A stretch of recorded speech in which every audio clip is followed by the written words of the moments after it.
Or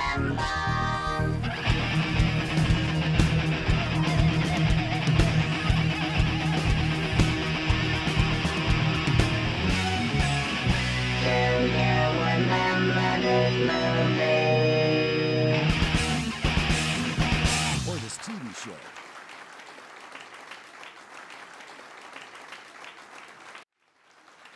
Hello, folks, and welcome back to Do You Remember This Movie? So today, I know he said not to bring it up, but it's a very special day, but it is someone's birthday, so I wanted to throw this little party hat on and go, woo! So happy birthday, Trent. I know it's probably not going to air on your birthday, but today is your birthday, so this is a very special episode. So welcome back, Trent. Welcome back, Cam. Today we're going to talk about two movies again. This time, this is about imaginary friends. And I would like Cam to give us a synopsis on the... I was going to say, we haven't really named this episode yet, right? So I was thinking like maybe imaginary friends that try to get you to hurt people aren't really your real friends. Kind of like friends don't let friends get other people's haircuts kind of thing. Yeah. Yeah, I like that. So the first movie, Cam, what do you have for us? All right, we're going to be looking at Pin, and I wrote up a little synopsis here.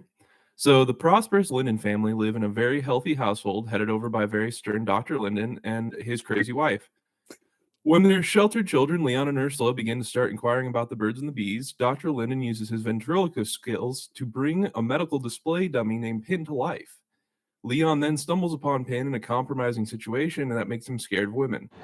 The film then jumps ahead 10 years when the parents are dead, and Leon begins to display characteristics that were pretty well established before the time jump. He still believes Pin is alive and is eventually reduced to using Pin to keep his sister safe. Very, very, very safe. People have been trying to define what a cult movie is for a long time. And this one, to me, this is like my cult movie because one thing that a lot of people say is a characteristic of a cult movie is like if you discovered it, right? Like it's like you're, like cavemen finding fire, right? And I found this movie on my own. Nobody told me about this one. I found this. You guys wouldn't know about this just because you're a geographical region you grew up in, but this was on CBC, the Canadian Broadcasting Channel Corporation, whatever it is, at like 4 in the morning on a school night, and I was enthralled with this. I saw like they show like a clip. It was after like Molson Hockey Night in Canada, and it was like they show a clip, and I was like, what is this? And so I feel like I discovered this movie. And I remember there was a girl I went to high school with, and she also saw it on the same night. And her and I never really talked, but this was our connection. And for years we were like, we saw Pin, or like that was our badge of honor was this movie. And I'm actually pretty surprised that I'm surprised I've never actually heard of this movie until as of recently. When you suggested it, I thoroughly did like this movie. Okay. It definitely, obviously we'll have some nitpicks on it and everything, but it reminded me of moments of like Psycho with like Norman Bates. And like trying to like, and also didn't the guy who direct the second Psycho? Maybe I'm wrong. I think there's some... I think there is a correlation to the second one, to the lessers of the bunch. Right. But it is almost like the Canadian version of Psycho. I like this movie because it is weird, but I wouldn't go to say that I like this movie. I like weird thriller horror aspect type movies. I like those. I like when you go to the library and you find those books on like cult movies or the weirdest movies of all time or crazy sci-fi movies. I don't know why this is a sci-fi movie, but I like that I can predict like in the top 100, and like this is always in there. And for a movie that nobody's ever heard of, it is known in that regard, that it's a and it's, it's really easy to find ones from the 50s and 60s and 70s that were just made to just put out, to pair with another movie and throw them in the drive-in theaters. But this was made in the late 80s. And 88, yeah. Yeah, it kind of, and it wasn't like, I don't know if it was direct to video, but it definitely doesn't have that feel though. It looks good. It doesn't have that film with a video camera look to it. I don't think. No, and it had a pretty okay cast to it too. Yeah, who's in this? Well, first off, we have Mr. Space Camp.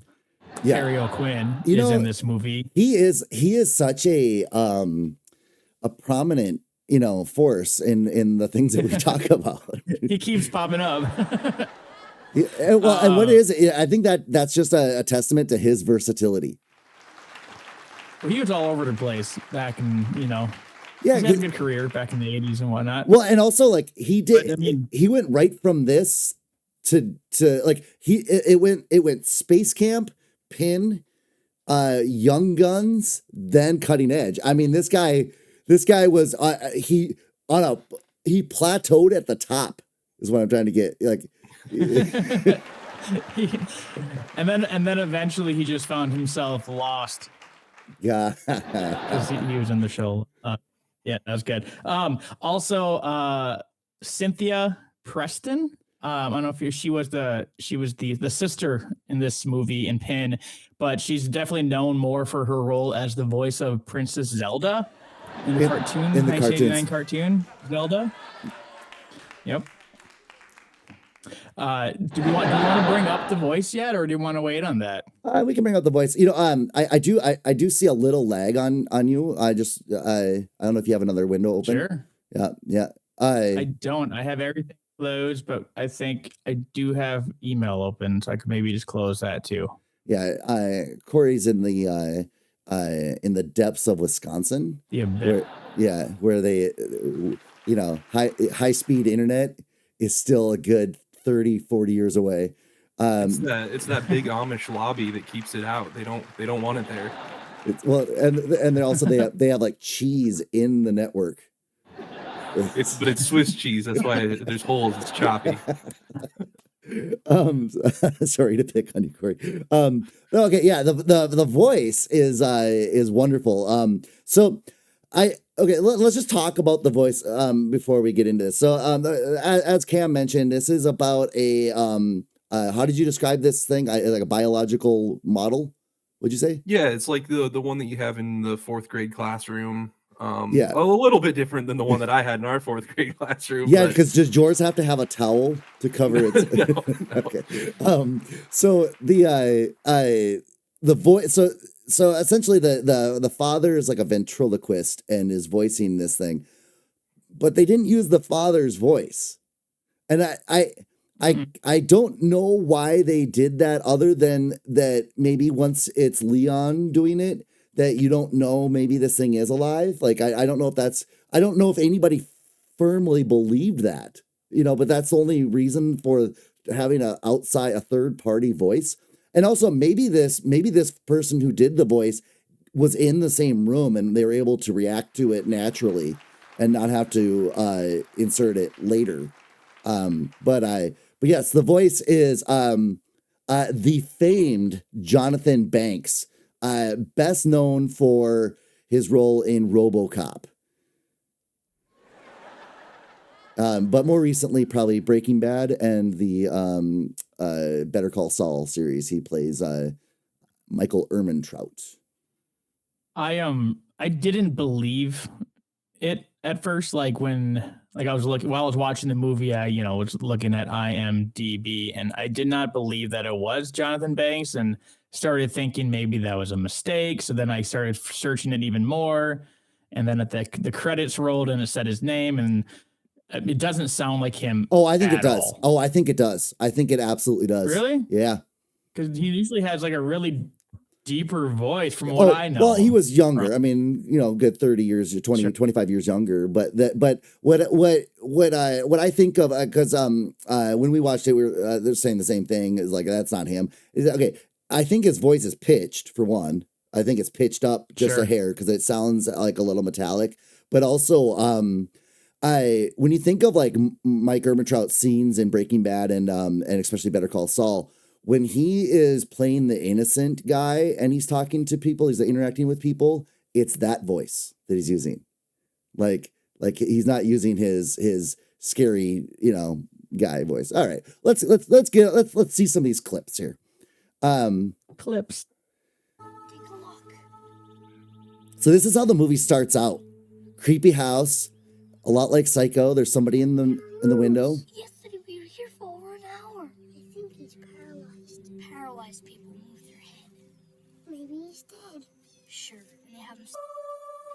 I didn't this opening scene is like before the credits is really long. Mm-hmm. It's really like it is. Yeah, you get into the like by the time you get through the credits, you're like 15, 16 minutes into this movie. But I just love this because it like if this is supposed to be a horror movie, which I think it's classified as a horror movie, this is the scariest part. The scariest part is that kid. This kid.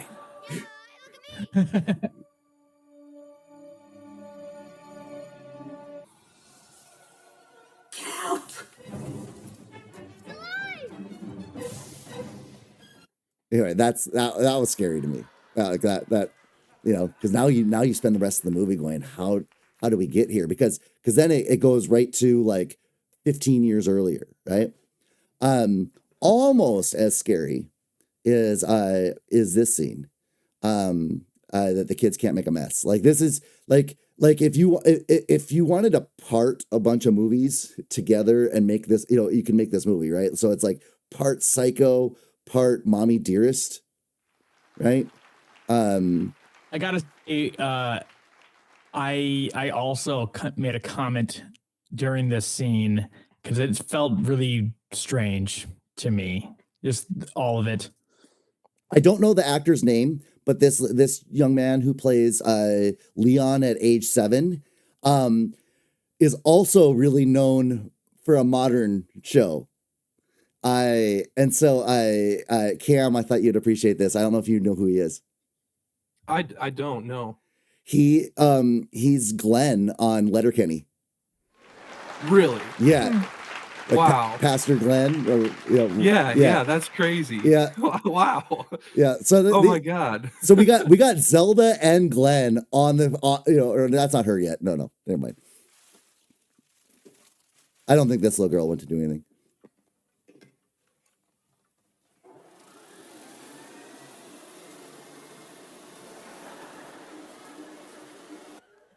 I only included that because that sets up the misery that these kids have. These kids have to grow up in a clean house.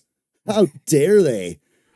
Well, it is funny though that you mentioned like picking pieces. It does really just feel like, oh well, if he's gonna be crazy at the end, we have to show why he screwed up, and they just were like, I don't know, Mom, has a very obvious OCD diagnosis, and they're like, but give her the same hair as the Psycho lady, because because we have to combine them. Yeah, but I'll say there's more build up to the transition to this guy's change in behavior and change in like ethics and morals than there was in the Star Wars prequel trilogy. For Anakin's conversion to the dark side. Agreed. Yeah, and this movie only spends about 14 minutes doing it.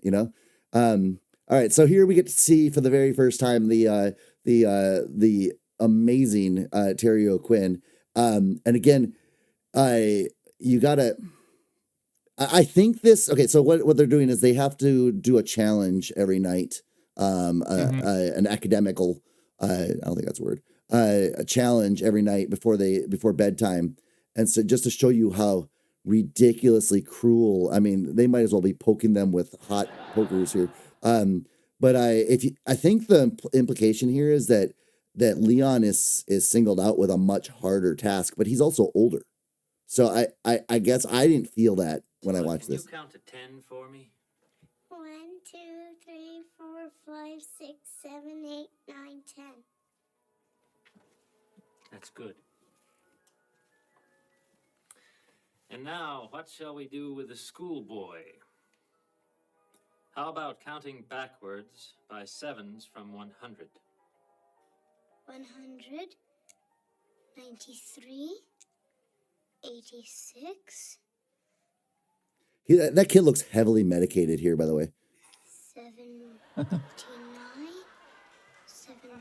I see it in the face now. 66. No, Leon, I'm sorry, that's wrong. You work on it. We'll try it again That tomorrow. little Pastor Glenn. That's so. Good night. Good night, sir. I do want to say that I think that the entire movie he's still stuck at what should be, I think, 65, right? And because I think that just was held with him his entire life, that he could never get past. He's like, I swear to God, it's 66, but it's like, no, it's not. You're wrong. or like he never, like that number's not part of his world anymore. Like he can't like he doesn't know that number anymore. Like He suppresses the memory and yeah. I don't remember what the clip was next. Oh yeah, okay. So here's where we get to meet Pin for the first time, and it's just, we'll see. I think we have another case of the flu here, Doctor. Pin, it's very hard to hear a heartbeat when someone is talking. Sorry, Doctor, but I'll wager this boy has a temperature of at least 104. This scene really makes me feel like the doctors I saw as a child must have not had children because they were never in the room when I was being examined. I mean, I guess if they did have children, where were their kids at? Come on. How much would you like to wager? How about a wool sweater? It gets cold sitting here naked all the time. It's a bet.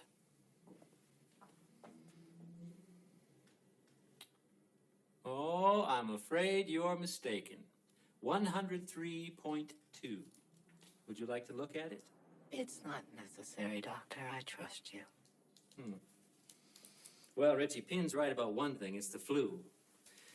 I just want to do a little blood test.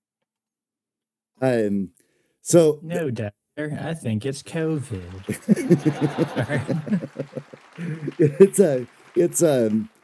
I love that this movie like a rifle right out of the gate. This movie just gets weird, right? So you like we're to the people who have never seen this movie, we're less than 25 minutes in, and this movie is messed up. Like you start talking to biological models at this point because this is a traumatizing, weird movie. But I like that it's like sophistication, like type of weird here where you feel like, is there something I'm not seeing? You feel like, I feel like I'm not smart enough for this movie. But then they go to this scene, which is the second time we see Pin. And what we didn't realize with Pin is not only is he good with kids, he is a ladies' man.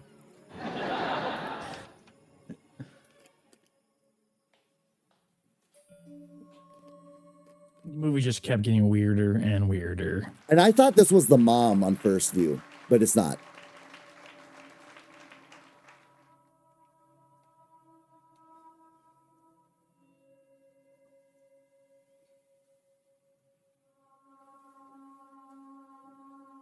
That was pretty much my reaction too.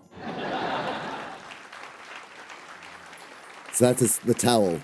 So Pin apparently is fully anatomically correct. Yeah,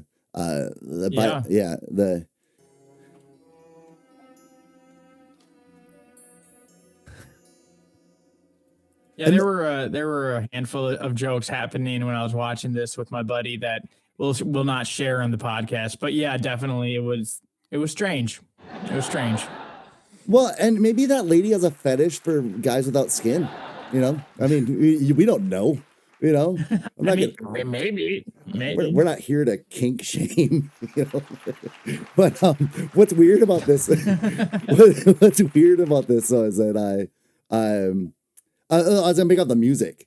The music of this movie, you know, at first watch, you're like, the music is terrible, but actually the music is just as weird as the movie, and I love it. Like I feel like a lot of thought and care were put into the choosing of the music here. Because this music is suspenseful. Like we're like, oh my God, is she gonna die? No, she's not.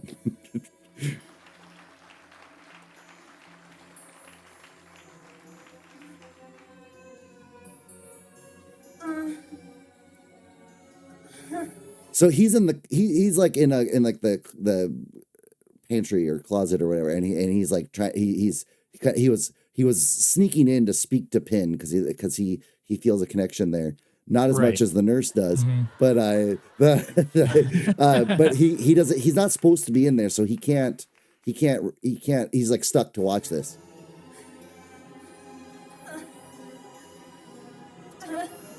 I mean, he could close his eyes. He could. I don't know. Turn around, yeah. But once again, this is to set up him. Yeah. You know, as an adult. And also, that is, do you remember this movie's, and you know, very first love scene that we've broadcast here? So A very special one. yeah, I'm glad we did one that was done tastefully. Yeah. Okay, so I don't have 90 minutes of clips for this one. But now Leon is older, and his sister is older as well, and she is also popular with the opposite sex, much like Pin. So they were influenced in different ways. But so this is where he catches his sister, and that's not what I showed this for. I'm not some weirdo that's trying to pull all the love scenes out of this. What I wanted to pull out of this scene is the fog is on the wrong side of the glass. Notice that. Wait, no.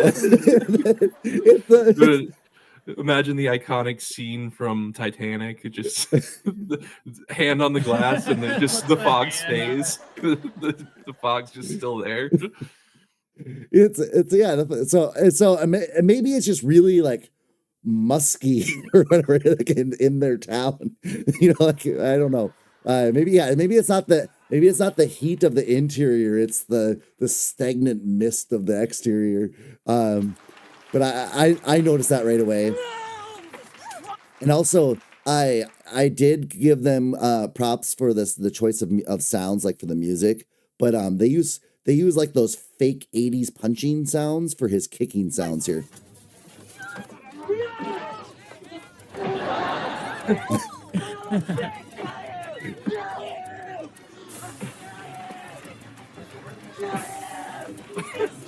Ow.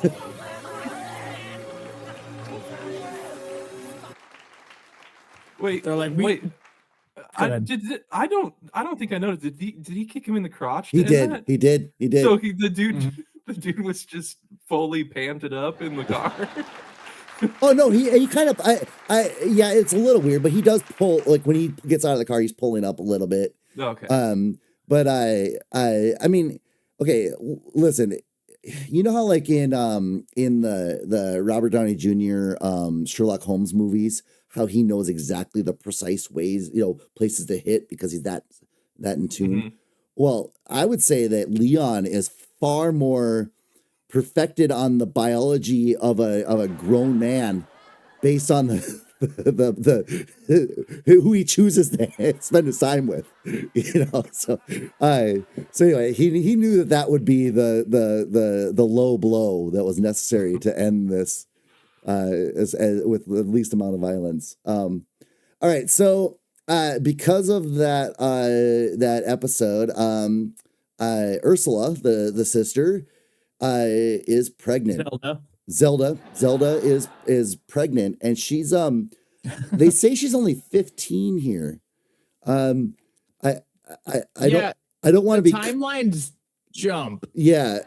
They say she's 15 here, and I don't want to be clipped on saying she sure looks older than that. But that seemed not believable. And also, it's going to be the same two actors for the next bit of time. So After all the time you took explaining sex to them, giving them a better start than I had, where does it get me? A Sunday in the office.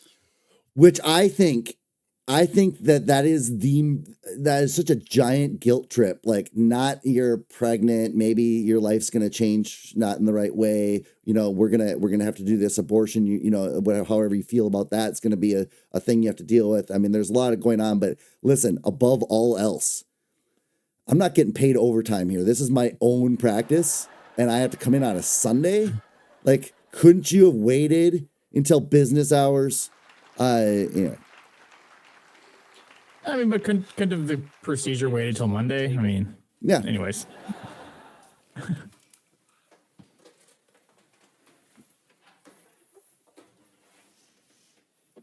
Also super weird, like, don't know how many, like, fathers do this procedure for their own daughter too. I thought that was just kind of, I know he's the doctor, but kind of weird, I thought. But this movie is nothing but weird. Yeah, well, okay, and we got to remember it's in Canada. So, yeah. No, they do bring up that she says I could go to a different doctor. And he's like, there's only 6 doctors in this town, and then the conversation ends there. It's not like, well, then I guess I have 5 others to choose from. But good point. No, I do recall that conversation. Yeah, but it is weird that's where it ended. There's 6 doctors in this town. Okay. I don't like the gas station by my house, so I go to a different one. There's like 8 gas stations over here. I just choose a different one. Good comparison. Yeah, And then, exactly the same. Exactly the same. I mean, I wouldn't get my abortion at one of the. Yeah, you wouldn't get it. Just the name of the gas station alone, kind of, Anyway, quick trip. Here in Iowa, we have Come and Go too. Oh yeah, that just got bought out. They're not going to be. Yeah. No, they're going to change the name. Yeah. To I don't know. I was going to make way worse. Yeah. Okay. I rewound this because of the dad's weird. So he asks if his son wants to watch. Aren't you going to observe, Leon? No, sir. No, sir. I'm not some psycho. What are you? Anyway. Might be educational.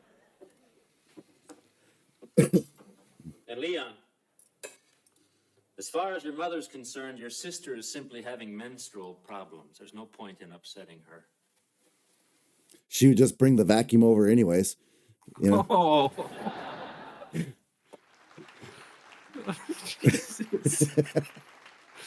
Okay, again, we're still in the first 40 minutes of the movie, and this is like, wow, this is so much going on. So this is the other really big happening that needs to happen to progress the movie forward. So this is where the mother and the father are going to go to a conference, and he's going to be giving a speech, and he forgot his papers. So he needs to go back to the office, but he goes in the office and he catches Leon here. He's talking to Pin, and to much of Terry O'Quinn's character's surprise, Pin is talking back. So my son might be a little odd here. Leon, go home. Now. Wait.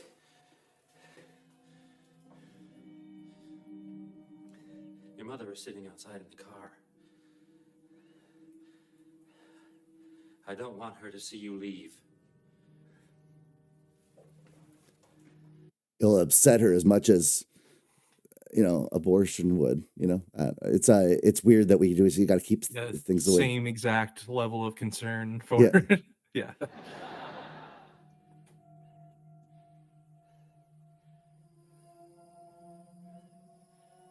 And and this is not a joke. Terry O'Quinn is a very, very good actor because remember, there's nobody in that suit. This is a piece of plastic. He conveys a lot of thought here. Like what's wrong with my son? Is this something I did? Like this is very powerful.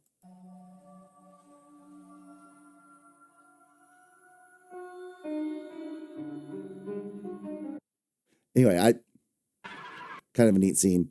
I wanted to show this in its entirety, but it's really long.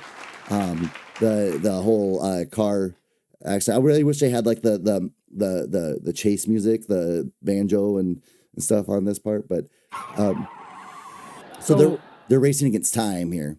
What are you gonna say, Corey? Real quick, so do you think he took Pin with him because he wanted to try to save his son from being like a nutcase? Yeah, or yeah. Like, do you think he was also kind of a nutcase and was like, Pin's mine? I think that I'm not smart enough to dig real into this movie psychologically, but I do think that it's a good thing that they're trying to do is because he's going to donate the Pin to the place, the institute, the medical institute, and I think that is to rid Pin from the lives of this family, and that could maybe fix the kid without having to have a conversation with the kid.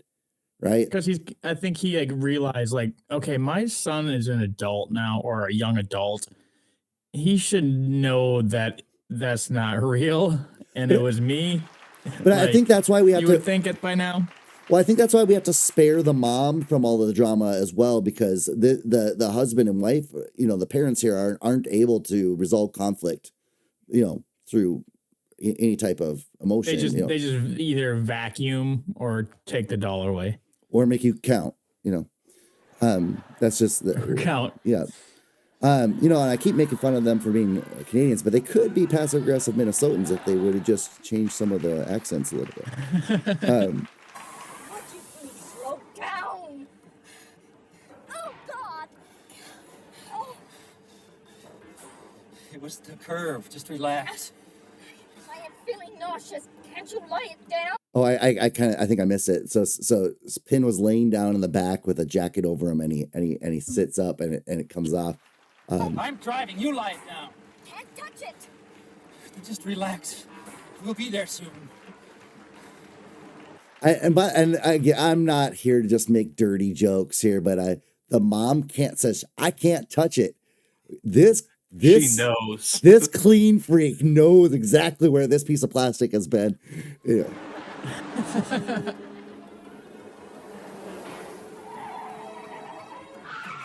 Damn it. We're not This is great. time.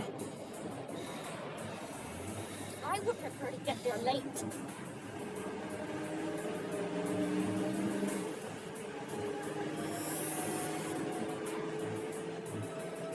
It's a creepy scene though.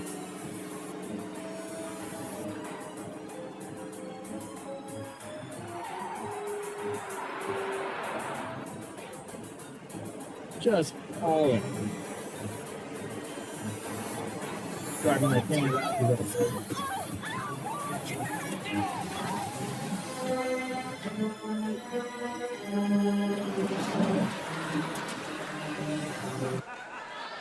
Corey, when you were asking if we thought it was to get the thing away or if it had to be there for the conference, I'm just like, I think it was just there to be creepy. I think that's why he's in all of his scenes. He's just there to like make everything super uncomfortable. Well, and so he's constantly in the sitting position. Pin is? Yes. Like you can't stretch his legs or stand him up, which They don't I feel show. like in a lot of like Yeah, they don't show how many points of articulation this action figure has, but you're right. You only see him in the sitting position through the entire movie, but it seems weird that they made it so you can adjust his head. I don't know why I had to do that for you. I have no idea why I chose. I'm not. That was condescending. I apologize. Like Corey, because like here would be where his head would be. Like imagine and then you could turn it. Yeah. If only we had a doll to pull out. No, but I it did look like Pin grabbed the wheel there though. Oh yeah, Pin really lunged over, backseat driver, No, it would have been great if Pin screamed during that accident, like oh my god, we're all gonna die. Oh my god. the dad does the voice for Yeah. Pin crashing. Oh my god. Well, I think it made a really a lot weirder scene if he was like talking back and forth with Pin during it, and like the wife's just like, "What is going on?" Well, and there is a scene where the dad and Pin are heard talking, and the kids, and because he knows the kids can hear. But my other thing about this is I should have clipped it, but back in the beginning scene when you first like learn of Pin, Terry O'Quinn does an amazing job of slightly moving his lips, to show the viewer this is a ventriloquism act, and right. Can you imagine being such a good actor that you can act like you're being a ventriloquist when you're not? Like that's we talk about Gary Oldman and his abilities a lot, and Anthony Hopkins, but where's Terry O'Quinn? Like, why isn't he mentioned in the same, That is always like a tragedy. Yeah, that's a tragedy of like this type of movies. There are people who just were amazing talents that just ended up in a stretch of these like more niche, we'll say, films, and it's bizarre that they never broke it, to the big time. But he was in Space Camp. Oh, that's true. Yeah, I mean, that's true. I take it all back.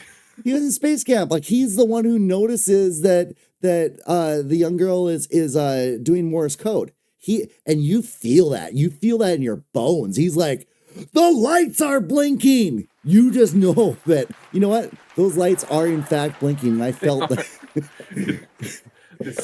Don't say it, but I think we need to say it that time. Oh yeah, he didn't get the go. Yeah, he was buried in talent in that. We'll do an episode about Space Camp. All right.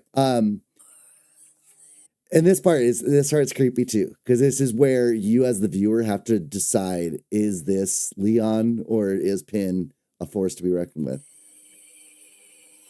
So this is their aunt. So they got stuck with the aunt. That's right, yeah. Right? Because the parents are dead. That rollover just wasn't that ended it, right? And so the aunt is coming to live with them, not because she likes the kids, but because she likes the house. And that's not a joke. They say that in the movie. That she's always wanted that house. So Leon and Pin conjure up this plan to scare her out of the house. So she's trying to sleep.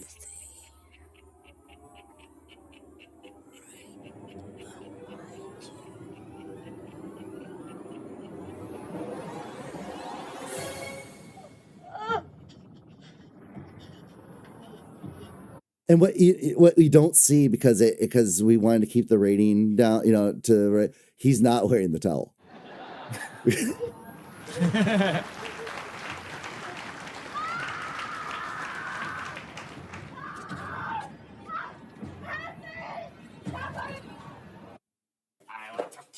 Like she's screaming like Jason Voorhees is in the room with her. Yeah.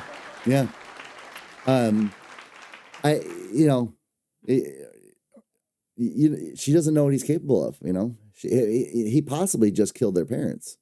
Yeah. And he's made of a high grade plastic too. Well, yeah, like he's like that Tupperware, Yeah, indestructible. Yeah. But they don't show how did Pin get from the accident scene back to their house. Well, he took him. Who? I thought they do show that. Like, Yeah, Leon goes Leon. to get it, didn't he? Yeah. Like they show, like, I think a clip after Of him bringing the him home. accident, like it's Of him bringing him home. yeah. Don't they show him like? Don't they show him like taking Pin from the scene? Like that was the most important part to him was Pin.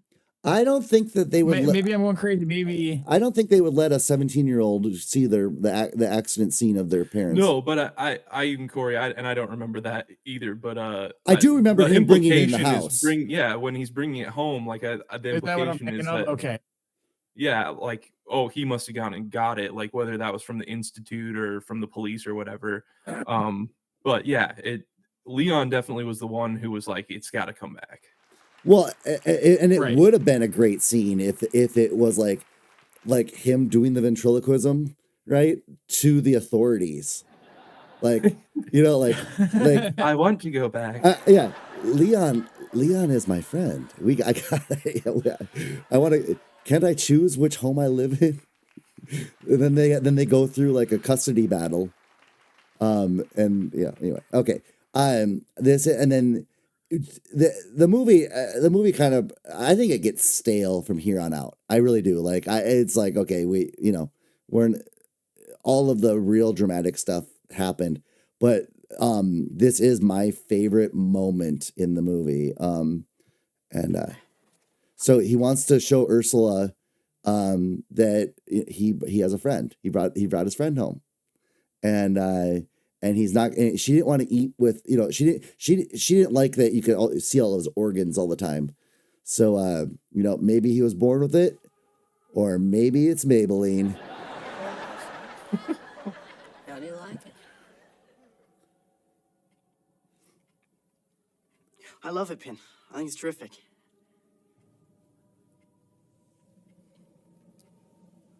Do you think the cheeks are too red? Oh, Dude, It looks like have you guys seen? Plays. I was gonna say he just plays a really good psychopath. I think personally. I just kept thinking, have you guys seen the newest 2 seasons of It's Always Sunny? no. There's Matt gets a very realistic doll of Rob Dennis. or of the dentist, yeah, just in this scene, does. especially with the mouth kind of open, it's just like kind of hard not to like the hair and everything. It's just, I know what you're talking about. I decided what I want to do with my life. Yeah, Be a writer. Not a hack, but a really worthwhile writer. Like a poet. I just include that scene because he's sitting at the dinner table like he's part of the family. That poor girl. Okay, so this is the girl that in the beginning, we get to learn about Marcia before we get to see her, because when the kids get caught with the nudie magazine, she got it from Marcia, right? And yeah, it was Marcia's brother, right? And then she's like, Marcia, is developing breasts, and she's like, and he's like, yeah, that's fat. Well, I guess we don't know what she looked like when she was younger, but she clearly got over that. And that's the really like sick thing about Leon's character is like he's so messed up from the mannequin scene, like the mannequin love scene, that he thinks that like boobs are gross now. Yeah. And like and then anything to do with that is like the most evil thing on the planet, but he's obsessed with it. It's like it's a really well-rounded character for what I assume was a like made for TV Canadian television, Well, and also both kids refer to sex as the need. So there was clearly some kind of like religious like talking to of like what this is, right?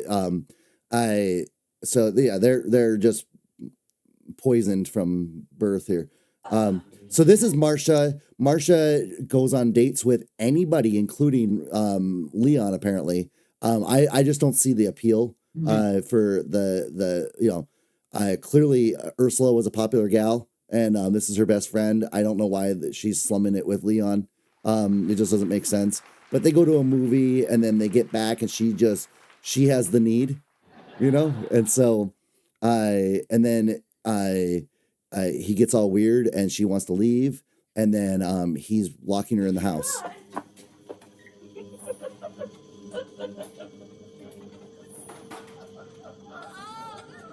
Get away! Who are you?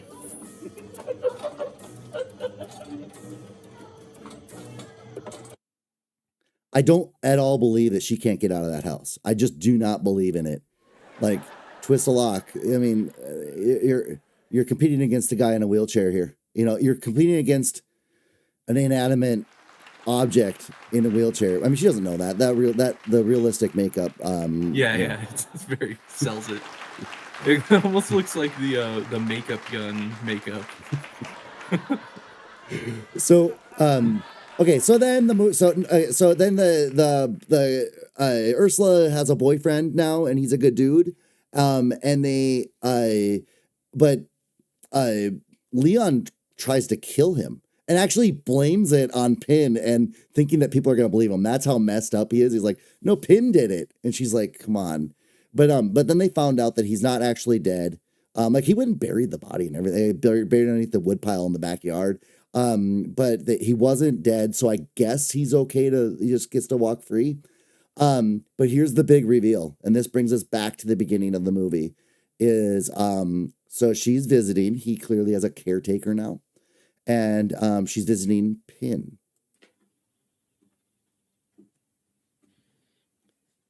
Leon hasn't been seen for quite some time. Ah, Mrs. Fraker. I didn't hear you come in. I just stop by for a minute. You go ahead. I'll be downstairs if you need me. Thank you.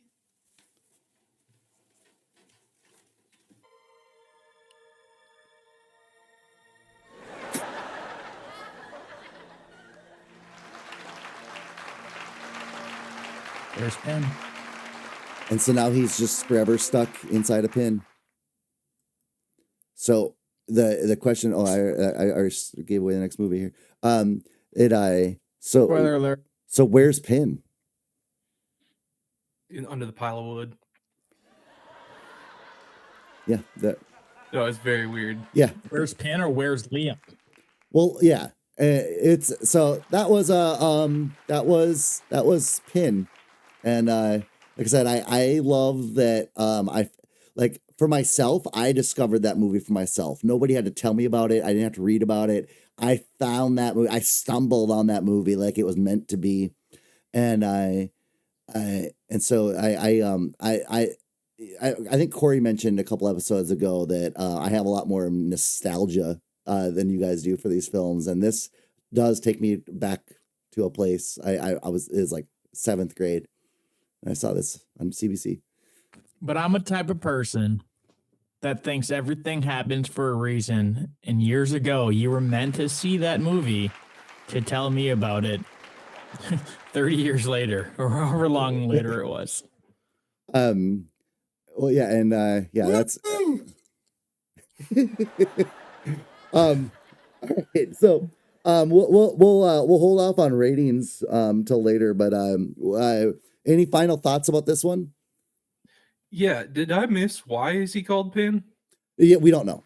Yeah, is any name the name of the character is going to become the name of the movie, and they went with Pin. I think that's kind of wild. Yeah, and maybe it's an acronym. Yeah, maybe that's what those. We just don't know. That's what those dolls are called. Like, I don't know. Oh yeah, I can't. I'm not clever enough to come up with something on the spot. Yeah. But yeah, I don't really have too many final thoughts on that movie. Again, I probably liked it more than I should have. I thought it was a it grabbed my attention. I like weird movies that are kind of confusing, maybe a little disturbing at some points too. But it was overall a good movie. I'll give my rating at the end. Well, and also like this movie, it was billed as a horror movie, yet the only deaths that are on screen are the parents and Pin's innocence. And so it's Pin's innocence, not the boys. So it's I don't know if it classifies as a even like I think it's called a psychological like thriller. I don't know if the deeper you try to get in with the psychology of this movie, the more you're like, I don't think they meant any of that. Like, it's like people trying to put like meanings to lyrics of songs. Like you're just guessing. All right. You're making these people out to be the geniuses they aren't. All right. So let's go to our next one. Cam, what do you got for us? Nice and short, sweet, and to the point on this one. A young boy and his imaginary friend end up on the run while in possession of a top secret spy gadget. Yeah. So this is Cloak and Dagger, again, another movie where your psychosis is keeping you entertained, keeping you company. Corey, who's in this? Well, first and foremost, we have Henry Thomas, who is in this movie, who plays the kid. But more importantly, he's from Fire in the Sky with D.B. Sweeney. And so really, when you think about what ties these two movies together, Terry O'Quinn was in a movie with D.B. Sweeney, and so was Davy Osborne.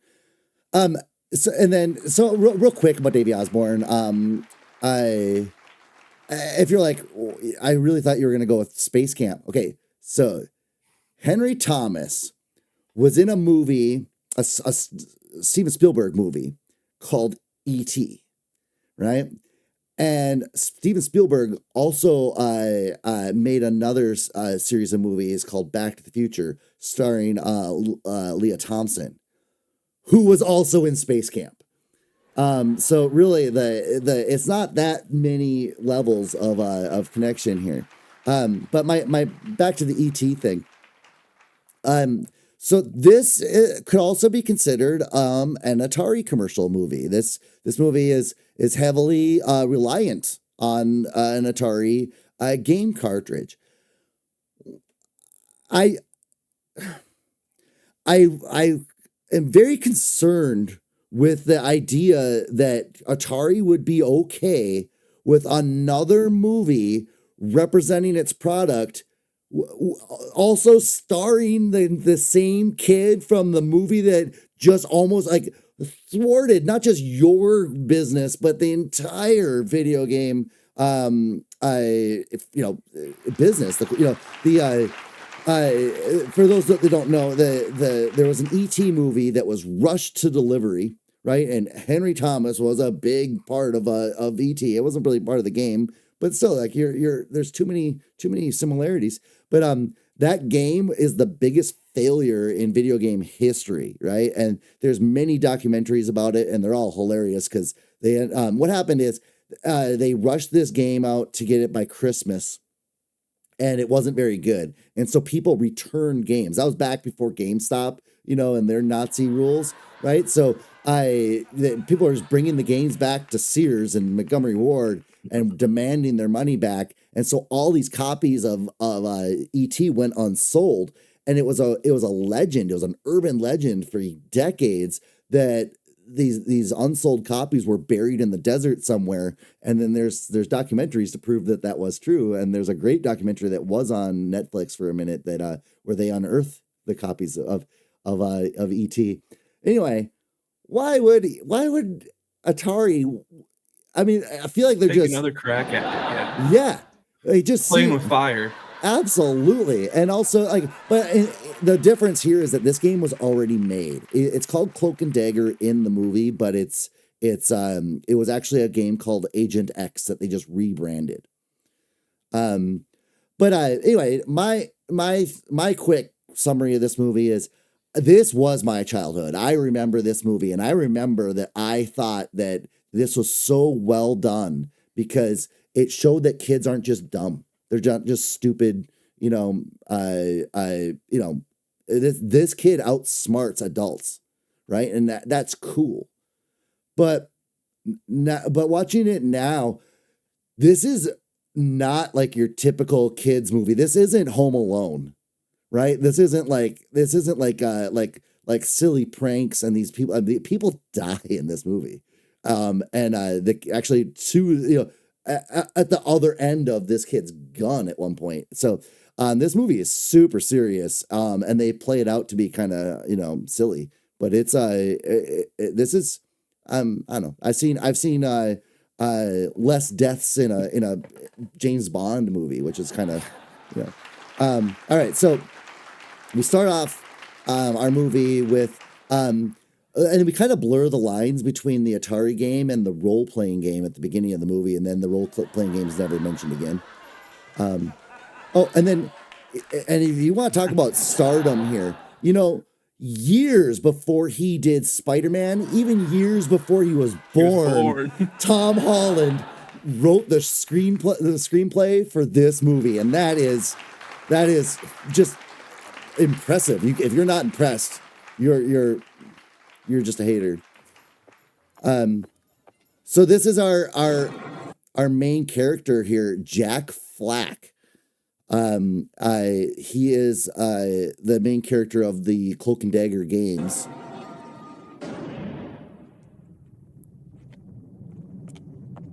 And I think this is cool. Like, I don't know. I think this is neat. Those are the dice from the role-playing game.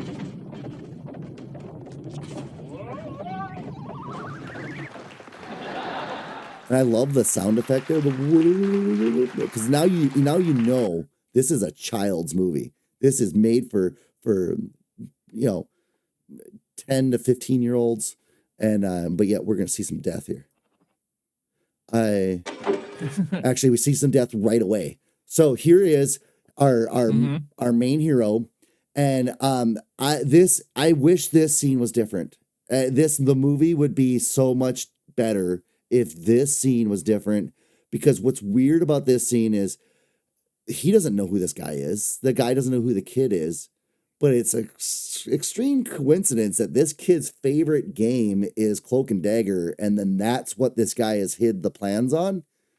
I mean, that's like buy a lottery ticket. This is way too much of a coincidence. This is really the scene I hate in this movie because it feels weird.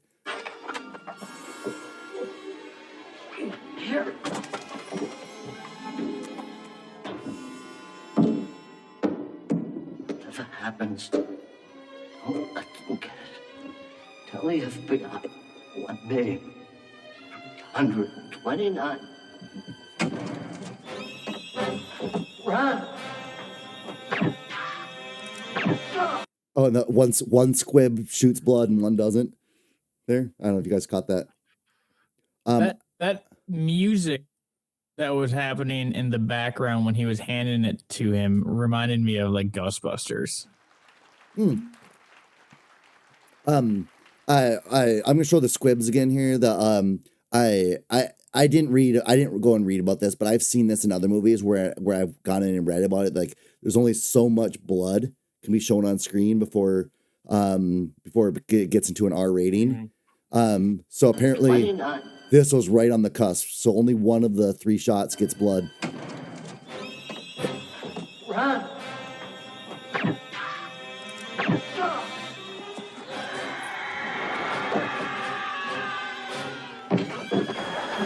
That's nuts. Yeah. That's nuts. Jeez. I like how it's like the Star Wars blaster, but it's just a regular gun. Well, yeah, they have silencers on everything. I love the silencer they have on the Uzi here. And I included this scene because man, this kid is tough. I looked up to this. Like this was like when if you were this age when this movie came out and somebody kind of approximately your age is talking like this to an adult, this is like the Dirty Harry of children, you know, like this is just I thought this is just cool. Just stop right there. Cut the crap, kid. Give me the tape. Come any closer and you're gonna be diving for it. Like that, what a line. Come any closer, you'll be diving for it. I couldn't come up with something like that when I was a child. It's like Indiana Jones talking to a Nazi. It's Yeah. It's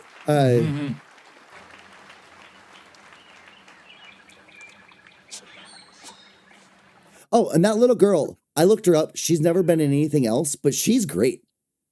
Like I can't believe she was never in anything else. Had she been in E.T., she would be, Drew Barrymore now, right? I mean, this girl, they either she's just naturally talented at acting or they were able to get good action out of her, director wise, because she's believable in this.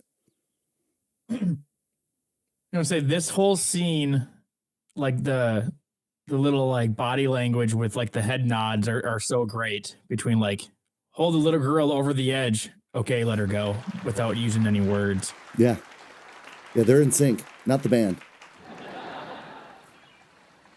Now we're gonna make a trade, or we're gonna start dropping things.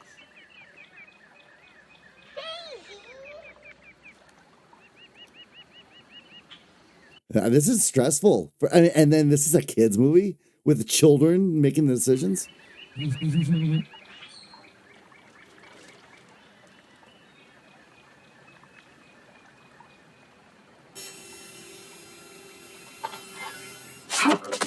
Freeze, turkey!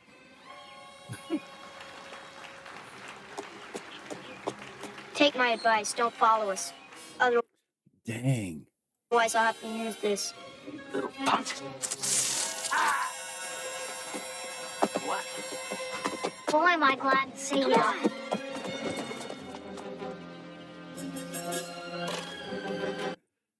It was at this moment that you kind of started thinking that, for me at least, that okay, maybe this is actually happening. Yeah, I agree with you. I think the movie was trying to make you wonder if this is real, if this is all in his head, if this is just a Jack Flack, illusion. Which I wish it was, because this scene, this reveal here, means that those games weren't sealed.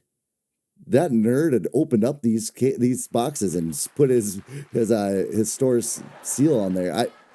I feel cheated. That's 10% off right there. Yeah. And here is the guy, by the way. And I don't know if I've ever seen a better like look into the future. Like there's a lot of things, especially when you watch 80s movies or that are dated. But this is the most accurate depiction of a current gamer. Like nothing's changed, right?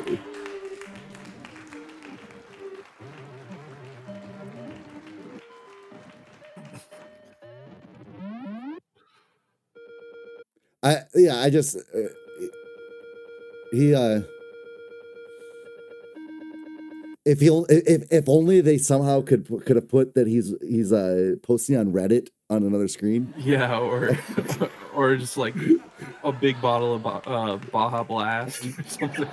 Code Red. Yeah, Code Red. All right, so he's playing the game because he needs to get to that score. I think I cut this out a little bit, but we need to count this up because as a viewer you don't know that you could just been told that he got the score.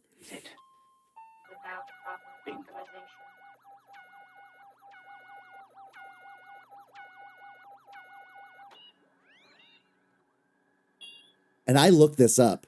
This information about the stealth bomber was not widely known at the time.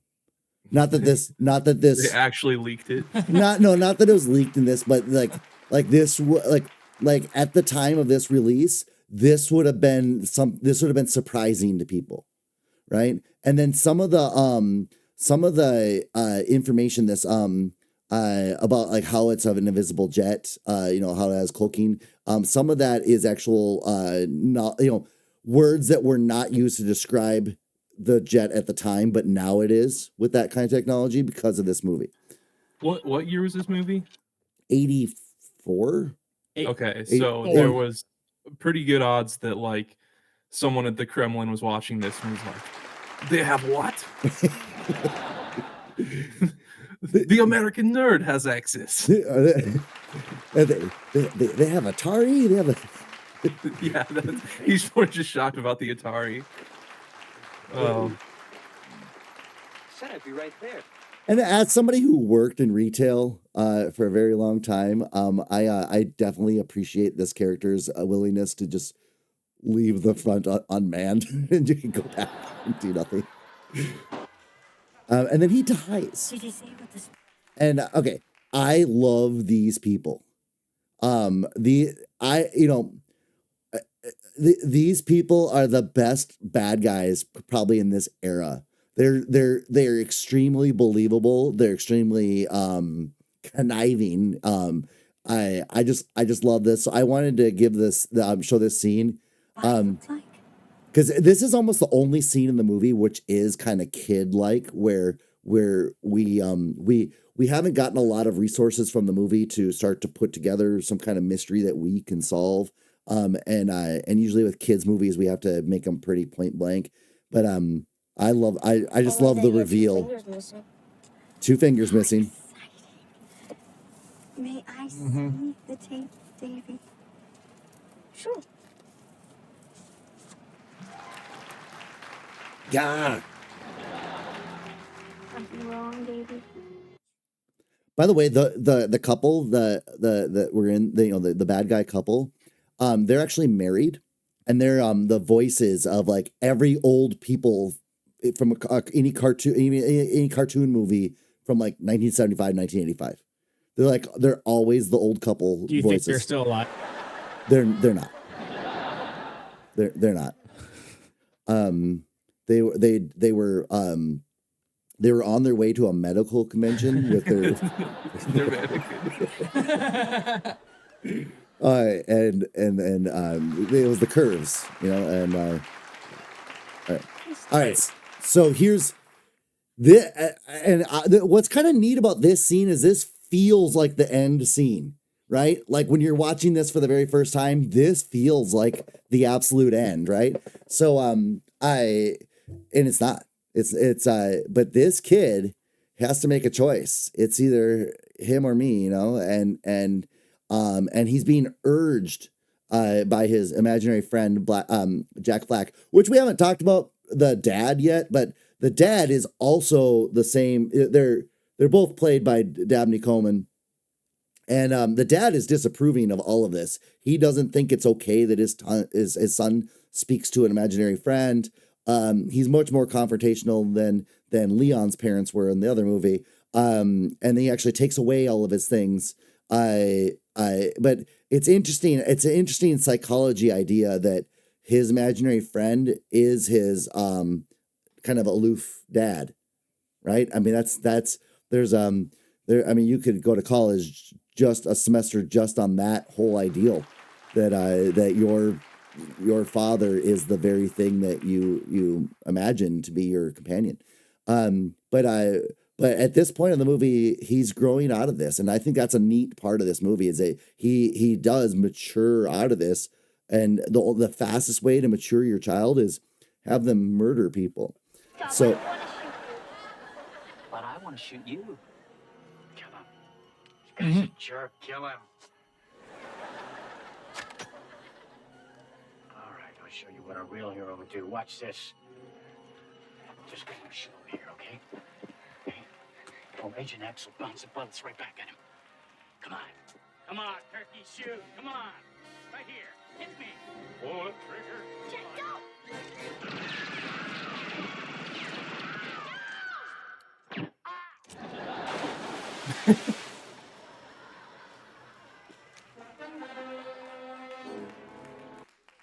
Boom, headshot. Yeah. Anyway, so now the kid's taking a life. He's seen multiple lives taken, and now he's taken one of his own. Just another notch on the old Well, belt. and after you do the first one, it gets easier. Yeah, you don't. Yeah. Right, Corey? That's right. Hey, shut up back there. Okay, and then again, kid is clever. This kid is clever.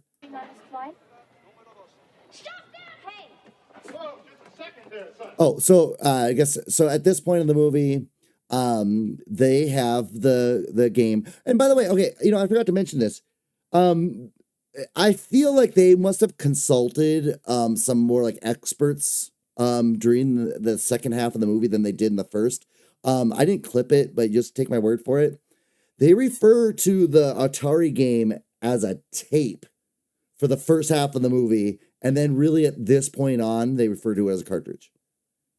And I didn't notice that. Yeah, and it's weird that it's not just the old people calling it a tape and he calls it a cartridge. He calls it a tape at the beginning, and then later, I think that they're like, we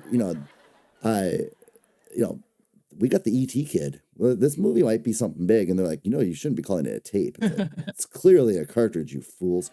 Okay, so they have the Atari cartridge, which has the hidden plans of the stealth bomber, and they're just about to get on the airplane, and he, still nobody's believing him. Like really, he had that one instance in the beginning where the security guard believed him, but then it didn't pan out. Like nobody believes him other than his little his friend, his neighbor, and then the nerd guy, right? So, but I love that he needs to stop this.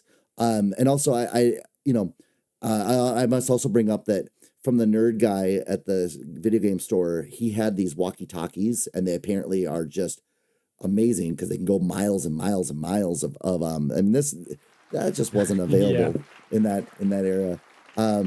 But the bad guys have put a bomb in it.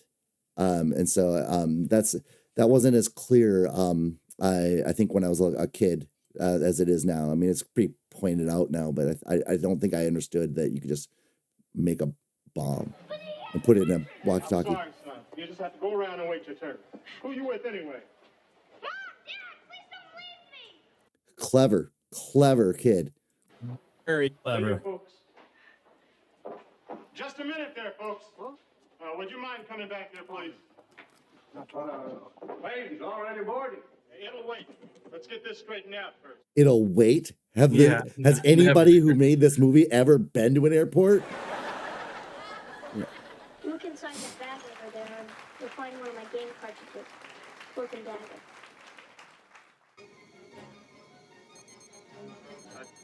And then this is the longest 40 seconds in film history. It's a good 12 minutes since this thing says 39 seconds. Oh, I love that she's like, disarm this, and he looks at it for 10 seconds and goes, I don't know how. I love that they acknowledge it. I feel like the movie respects me as a viewer when he's like, he looks at it, he's like, yeah, I'll do it. No, I don't know how,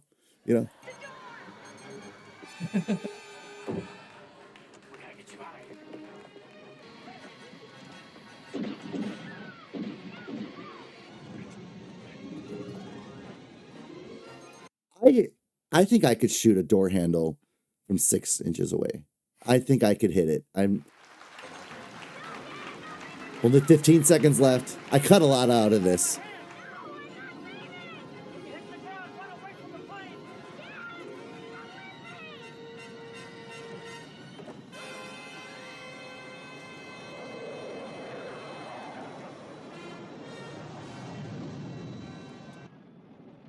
All right. All I could think is of him getting ran over by the plane when he let him go out. Oh yeah, run. Where the engines are on. Yeah, and Just get sucked up. Run far away from the plane, and then run towards it again. And then, you can't tell at this very second because this actually looks okay, but I don't. It hasn't been published, but I believe that some of this explosion that they show was designed on the very Atari that they were playing the game on. We'll see that here in a second.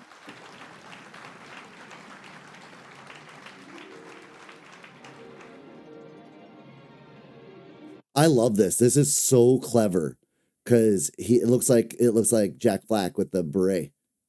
It's so clever.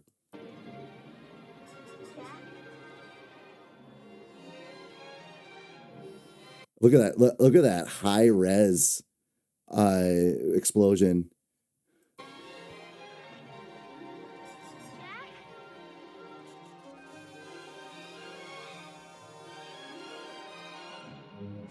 This is where Michael Bay got all his ideas.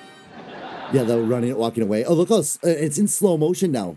Yeah, it's like they did rear projection, but the clip wasn't long enough to get the scene over, so they just started slowing it down. Well, it's probably because they ordered 40 seconds of flame. Yeah, this will last forever. So that was our Cloak and Dagger. I like Cloak and Dagger.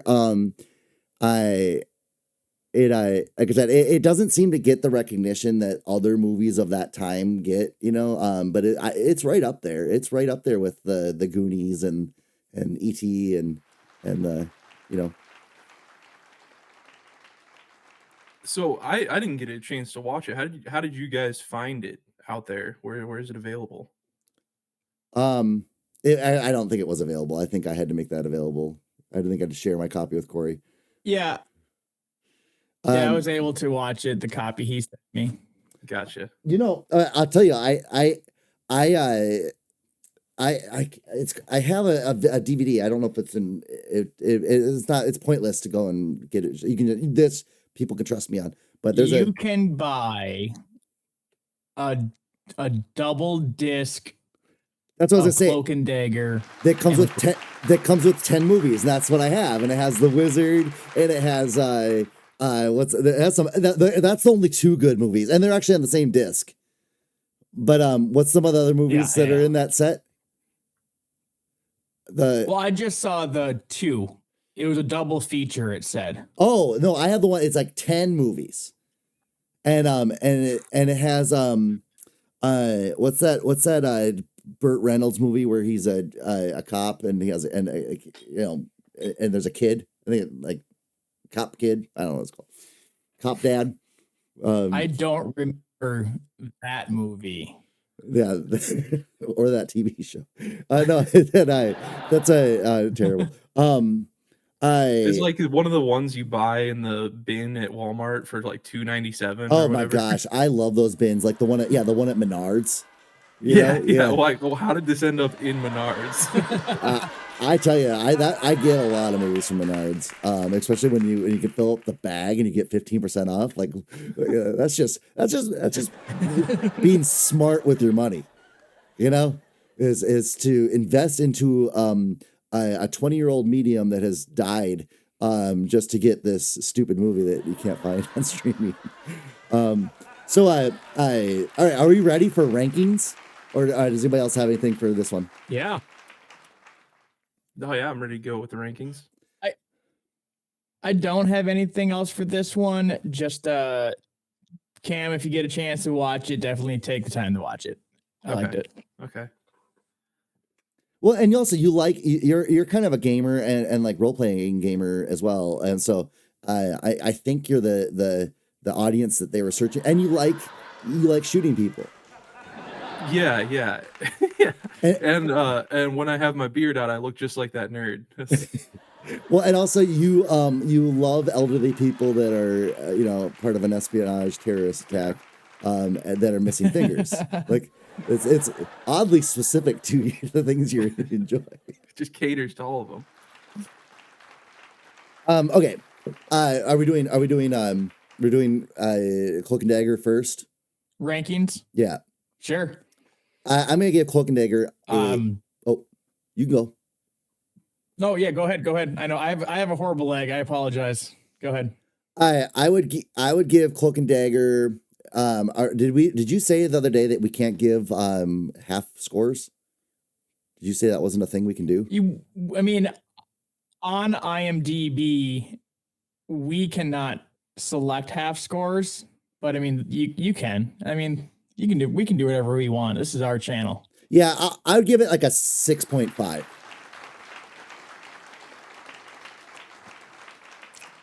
I'd go with that. I like that score. So I'd agree with you. I mean, I gave it a 6 because I can't do a 6.5 on IMDb, but I'm gonna round it up to a 6.5 with you because it's right in between 6 and 7. Cam, no thoughts? Well, yeah, I don't feel like it would be unfair for me to, but I do have the real ranking. Okay. It's the 6.6, so you guys were very close there. Okay. Oh. Yeah. I appreciate people's honesty when they're judging these movies. All right, so Pin, where are we at with Pin?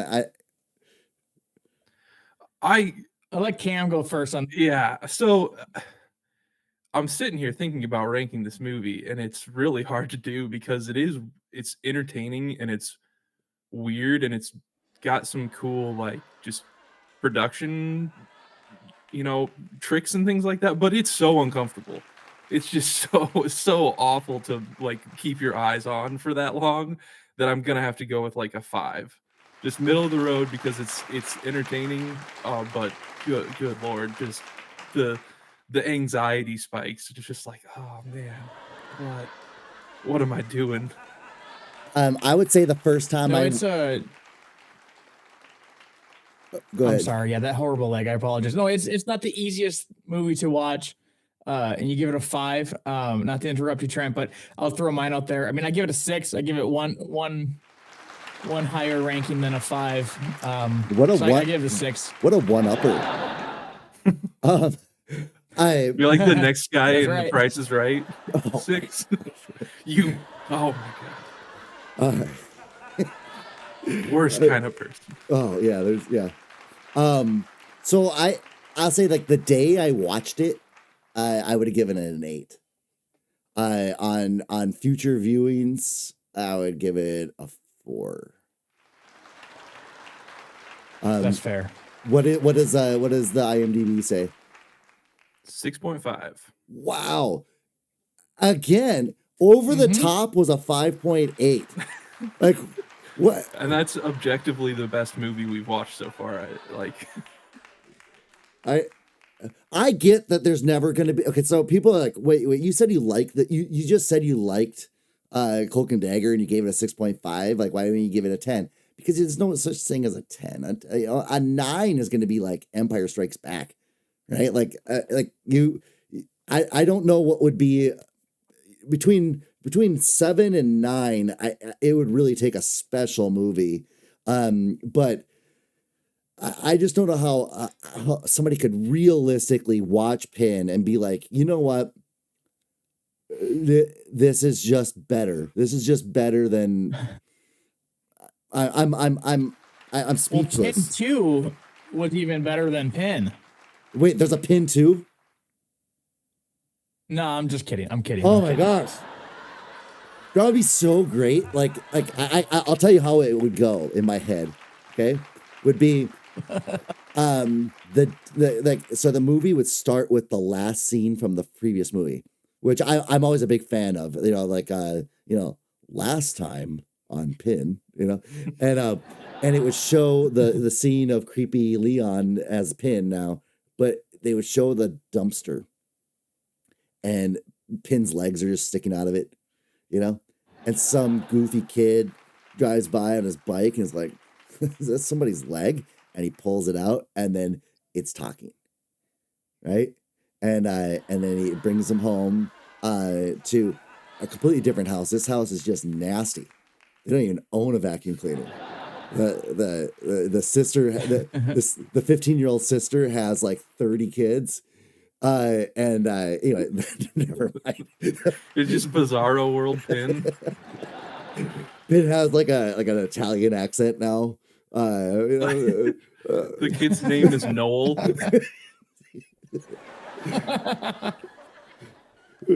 bring me my nurse. And it's starring Macaulay Culkin, because it would have had to have been like right at Naturally. that same time, like 88 to,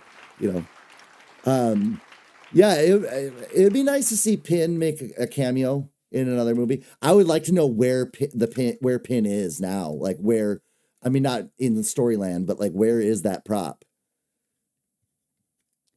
My guess would be that David Hewlett has it. Oh yeah, they or the woman that played That's the the nurse. guy who played Leon. Or that's more likely, actually. Hey, so what are we doing with that guy after this is all done? Oh man, it's oh my god, you guys are funny. All right, so well, that was there was Pin and Cloak and Dagger. If you have your own imaginary friend, let us know in the comment box about what kind of things it's trying to get you to do. Yeah, we want details, folks. Yeah, have you killed anybody? Hopefully people could see why those movies are together. It's because of the space camp connection, as slightly offset as it may be. Yeah. Well, it always goes back to space camp too. One of these days we will get that space camp on here. Yeah. Well, I think that about wraps it up. Did we have anything else, folks? That's all. Okay. Well, once again, I want to say thank you to everyone being here and checking out another episode of Do You Remember This Movie? Or this TV show.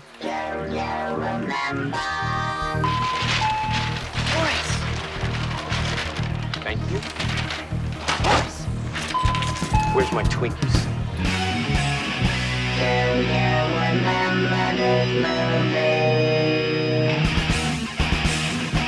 Or this TV show. I don't think Aunt Dorothy will be staying with us for very long. What do you mean? Might take her a little while to feel the vibrations, but I think she will.